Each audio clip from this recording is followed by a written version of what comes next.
Port Coquitlam is a great place to grow up. When we first moved there in 1969, there was about 8,000 people.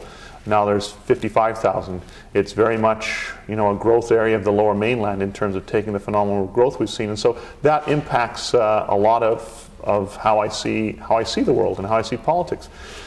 And it's also, those changes, both good and bad, are what got me into politics in the first place. In 1983, there was a piece of land called Colony Farm, which was, in essence, sold off by the government. It used to supply the produce for Riverview Hospital. It had one of the best dairy herds for breeding stock in all of Western Canada, and that was just dispersed. And then there was discussion about basically paving over it. And I grew up down there. I'd gone fishing down there, exploring with my brothers and friends when we were kids, and I just thought that was wrong.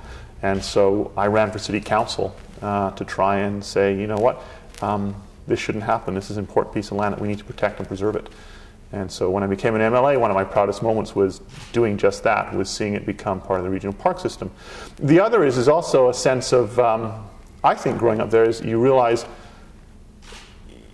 you feel some of the disconnect that the rest of the province feels, which is something I picked up in my travels during the leadership campaign.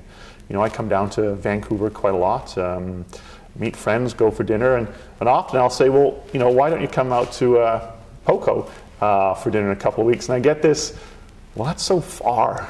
That's such a long way to go.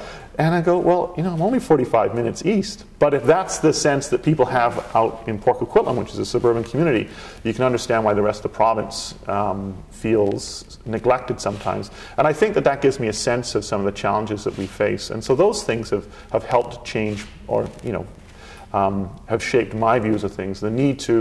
We are changing, so the need to protect what's important for future generations, to recognize that where I live is more affordable for most families than living downtown in terms of if you want to have a house. And so it makes me aware of the importance of affordability issues and the need for things such as public transit to be able to, give people choices, but also to shape the growth that we are going to take in the Lower Mainland in particular.